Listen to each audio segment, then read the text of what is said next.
Assalamualaikum warahmatullahi wabarakatuh. Bapak Ibu dosen yang saya hormati, perkenalkan nama saya Nuranisha Putri Ritona dengan NIM 230201034 dari Program Studi Akuntansi Perpajakan Politeknik Wilmar Bisnis Indonesia.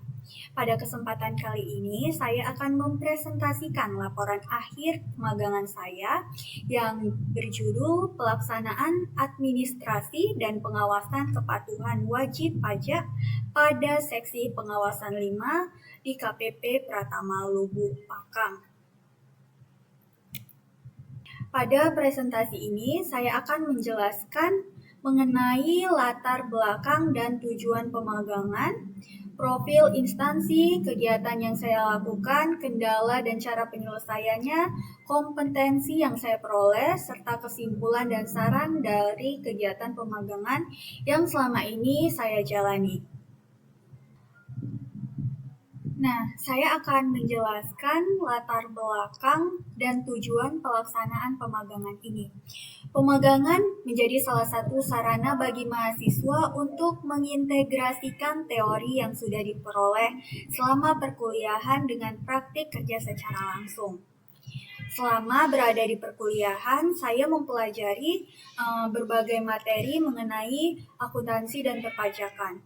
Namun, tentunya terdapat perbedaan antara memahami materi secara teori dengan penerapan secara langsung di lingkungan kerja. Oleh karena itu, melalui kegiatan pemagangan ini, saya dapat melihat secara langsung bagaimana ilmu akuntansi dan perpajakan diterapkan, khususnya dalam kegiatan administrasi dan pengawasan wajib pajak. Nah, adapun tujuan kegiatan saya bagi menjadi 3, yang pertama yaitu menerapkan ilmu perkuliahan, yaitu pengaplikasian pengetahuan akuntansi dan perpajakan ke dalam praktik kerja nyata. Kemudian yang kedua yaitu memperoleh pengalaman profesional, memahami lingkungan kerja di KPP Pratama Lubuk Pakam sebagai bekal memasuki dunia kerja di bidang akuntansi dan perpajakan. Yang terakhir yaitu meningkatkan kompetensi, yaitu dengan mengembangkan kemampuan teknis dan non-teknis melalui kegiatan pelayanan, pelaporan, administrasi, dan juga pengawasan perpajakan.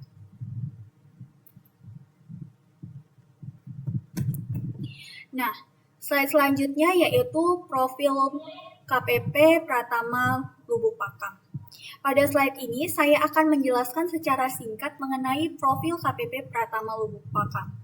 KPP Pratama Lubuk Pakam mulai beroperasi pada tanggal 27 Mei 2008 dan merupakan salah satu unit vertikal dari DJP. Wilayah kerja KPP Lubuk Pakam adalah wilayah Deli Serdang. Dalam menjalankan tugasnya, KPP memiliki berbagai fungsi, diantaranya pelaksanaan penyuluhan, pelayanan, pengawasan, pemeriksaan, penagihan, serta administrasi perpajakan. Jadi, KPP tidak hanya berfungsi sebagai tempat wajib pajak melakukan pelaporan atau mendapatkan pelayanan, tetapi juga memiliki fungsi penting dalam melakukan pengawasan terhadap kepatuhan wajib pajak. Dalam pelaksanaan administrasi perpajakan saat ini, kegiatan di KPP juga sudah didukung dengan transformasi digital, yaitu melalui Cortex. Cortex digunakan untuk berbagai kegiatan perpajakan seperti halnya pelaporan SPT, aktivasi akun, pengelolaan data, kegiatan pengawasan yang dilakukan oleh kepala seksi, dan penerbitan dokumen perpajakan seperti SP2DK. Hal ini juga menjadi salah satu hal yang saya pelajari selama melaksanakan pemagangan karena saya mendapatkan pengalaman langsung menggunakan sistem digital tersebut. Selanjutnya, ini adalah bagian organisasi dari KPP Pratama Lubuk Pakam. Selama pemagangan, saya ditempatkan pada Seksi Pengawasan 5. Seksi pengawasan memiliki fungsi utama yaitu memantau kepatuhan wajib pajak. Dalam melakukan pengawasan, data wajib pajak sudah pasti perlu diteliti dan dianalisis untuk melihat apakah terdapat informasi yang membutuhkan penjelasan atau tindak lanjut. Selain melakukan pemantauan, pada seksi pengawasan 5 ini saya juga ikut serta menindaklanjuti data yang membutuhkan penjelasan dari wajib pajak. Salah satu kegiatan yang berkaitan dengan hal tersebut adalah SP2DK, yaitu kegiatan yang membutuhkan penyampaian penjelasan atau informasi dari wajib pajak berdasarkan data yang dimiliki. Selain itu, seksi pengawasan juga mendukung kegiatan pengawasan lapangan. Selama berada di seksi ini, saya dapat melihat bahwa kegiatan pengawasan membutuhkan ketelitian dalam membaca data, kemampuan menganalisis informasi, serta koordinasi dengan pegawai maupun pihak terkait. Nah, sebagai contoh, selama saya melakukan pemagangan, kurang lebih saya sudah diajak ke 6 entitas bisnis, yang salah satunya saya ingat yaitu di Klinik Atlantis yang ada di MMTC. Nah, di situ kami datang dari seksi pengawasan 5 langsung menjumpai bendaharawan untuk meminta keterangan lebih lanjut atas laporan yang sudah disampaikan di Korteks wajib pajak Klinik Atlantis tersebut. Nah, selanjutnya kita ke struktur organisasi KPP Pratama Lubuk Pakam. Yang pertama itu ada kepala kantor yang sudah pasti tugasnya yaitu mengkoordinasikan kegiatan-kegiatan yang ada di KPP Pratama Lubuk Pakam secara keseluruhan. Kemudian ada subbagian umum dan kepatuhan, seksi pelayanan. Di seksi pelayanan ini seperti yang kita tahu bahwa pelaporan SPT membantu WPOP orang pribadi atau badan di seksi pelayanan. Lalu ada seksi penjamin kualitas data, kemudian ada seksi pengawasan 1, 2, sampai 5, kemudian yang terakhir ada seksi pemeriksaan, penilaian, dan penagihan jika nantinya ada indikasi kecurangan wajib pajak yang dimintai keterangan lebih lanjut, seperti itu. Nah, kemudian slide berikutnya ini adalah sistem akuntansi dan perpajakan yang diterapkan. Jadi selama saya magang ini, saya belajar dua website yang saya ketahui, yaitu sistem Korteks dan satu lagi ada portal internal DJP. Yang pertama saya jelaskan adalah sistem Korteks dulu. Oke.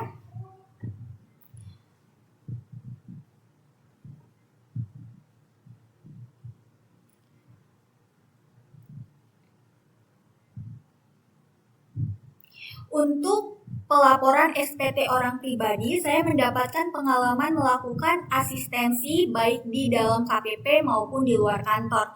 Beberapa lokasi tempat saya melakukan asistensi antara lain yang pertama ada Politeknik Pariwisata Medan yang ada di sebelah Rumah Sakit Haji, kemudian ada di Rumah Sakit Regina Maris, ini 2 hari, dan terakhir ada di PT Samawut Tanjung Morawah. Nah, dalam kegiatan tersebut saya membantu wajib pajak dalam melakukan proses pelaporan SPT, terutama dalam hal pendampingan, pengecekan kelengkapan dokumen, dan pengisian data. Selain SPT orang pribadi, saya juga mendapatkan pengalaman dalam pelaporan SPT badan melalui Korteks. Dalam kegiatan SPT badan, saya membantu melakukan asistensi pelaporan meliputi input PPh badan, membantu memeriksa laporan keuangan WP, serta melakukan penyesuaian data aktiva dan pasifa. Kemudian yang saya pelajari juga, saya mengambil alih kegiatan seperti aktivasi akun Korteks, pengaktifan NPWP wajib pajak yang sudah statusnya nonaktif atau statusnya SPDN dan lain sebagainya.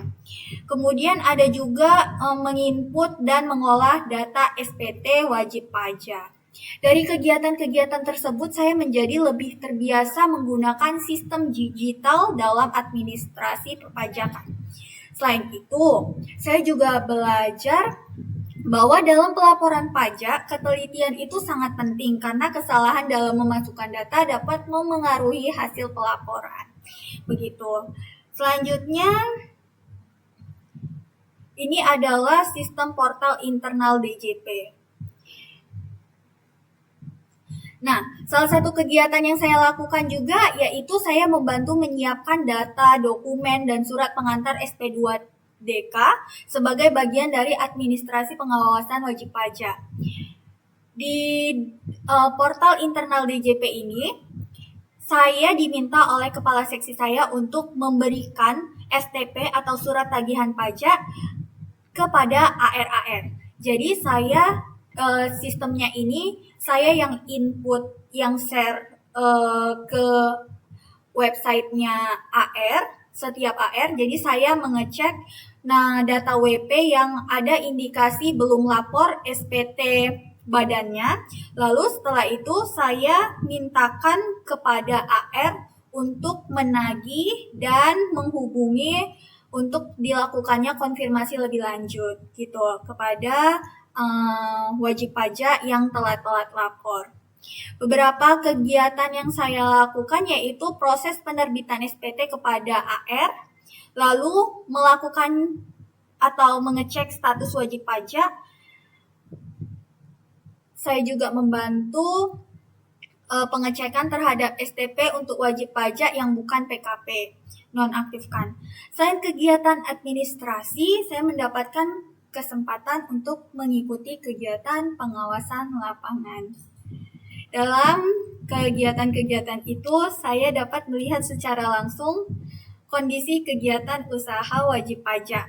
Saya juga mengikuti proses observasi, pengumpulan informasi, klarifikasi, dan pencatatan hasil kegiatan. Nah, dari kegiatan ini, saya memahami bahwa pengawasan wajib pajak tidak hanya dilakukan berdasarkan data yang ada dalam sistem, tetapi dalam kondisi tertentu, kita juga membutuhkan kegiatan lapangan untuk terjun langsung ke tempat-tempat wajib pajak berada untuk memperoleh keterangan atau informasi yang lebih jelasnya. Selanjutnya adalah rekapitulasi aktivitas dan capaian kerja. Capaian kerja terpenting yang saya kuasai yaitu adanya peningkatan kemampuan dalam pelaporan SPT dan penguasaan dasar penggunaan Cortex. Nah, selama 6 bulan saya melakukan proses pemagangan. Dua hal ini adalah hal yang paling sering saya lakukan karena di sini saya diminta untuk membantu proses penginputan data wajib pajak untuk menyampaikan SPT orang pribadinya. Kemudian selanjutnya kita masuk ke permasalahan dan pemecahan masalah. Nah, selama menjalani pemagangan tentunya saya juga menghadapi beberapa kendala dalam melaksanakan kegiatan. Kendala yang pertama yaitu Cortex yang pada awalnya belum familiar bagi saya karena merupakan sistem yang baru saya gunakan secara langsung. Saya perlu mempelajari panduan dan konsultasi dengan pegawai agar dapat menggunakannya dengan benar. Kendala yang kedua yaitu kendala jaringan yang tidak stabil. Selama magang, banyak sekali hal-hal seperti ini yang di luar teknis terjadi. Ketika hal tersebut terjadi, digunakan koneksi alternatif agar kegiatan asistensi ini tetap berjalan dan tidak menimbulkan hal-hal yang negatif dari wajib pajak. Selanjutnya itu adalah ketika saya ingin melaporkan SPT, ternyata ada wajib pajak yang belum memperoleh bukti potong atau bukti potongnya belum terbit di akun Cortex wajib pajak tersebut, sehingga kita harus melakukan konfirmasi lebih lanjut mengenai bukti potongnya dan meminta kepada wajib pajak untuk menanyakan kepada atasannya atau bendahara di tempat kerja terkait dengan bukti potong yang belum terbit ini.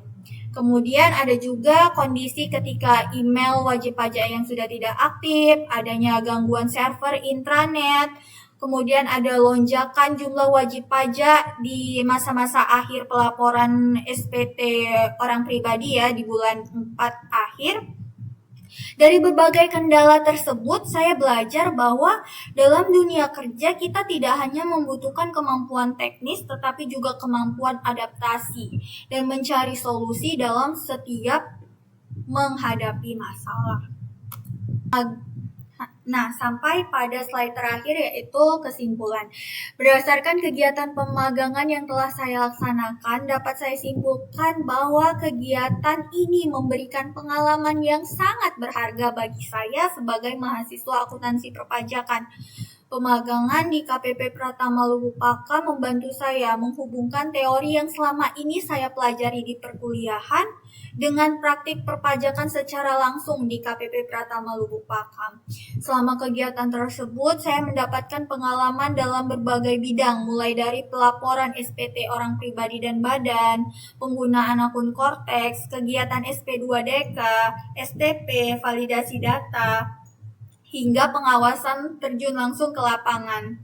Dari kegiatan-kegiatan tersebut, saya tidak hanya mendapatkan pengetahuan mengenai teknis perpajakan, tetapi juga memahami bagaimana proses kerja dilakukan dalam sebuah instansi.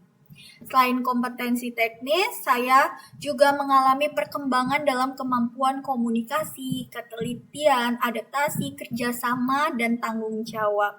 Pengalaman tersebut menjadi bekal yang penting bagi saya untuk menghadapi dunia kerja nantinya, khususnya dalam bidang akuntansi dan perpajakan. Jadi, secara keseluruhan saya dapat mengatakan bahwa kegiatan pemagangan ini memberikan pengalaman yang luar biasa, tidak hanya pengetahuan tetapi juga membentuk sikap dan keterampilan profesional saya.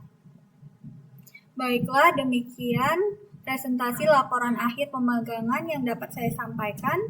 Selama melaksanakan pemagangan di KPP Pratama Lubuk Pakam, saya mendapatkan banyak pengalaman dan pembelajaran baru. Saya ingin mengucapkan terima kasih kepada pihak KPP Pratama Lubuk Pakam yang telah memberikan kesempatan kepada saya untuk belajar dan mendapatkan pengalaman secara langsung selama kegiatan pemagangan. Saya juga ingin mengucapkan terima kasih kepada dosen pembimbing yaitu Bapak Aston L. Situmorang SEMSI, kemudian pembimbing lapangan, serta seluruh pihak yang telah membantu dan memberikan arahan selama kegiatan pemagangan. Saya menyadari bahwa dalam pelaksanaan maupun penyusunan laporan ini, saya masih banyak memiliki kekurangan. Oleh karena itu, saya sangat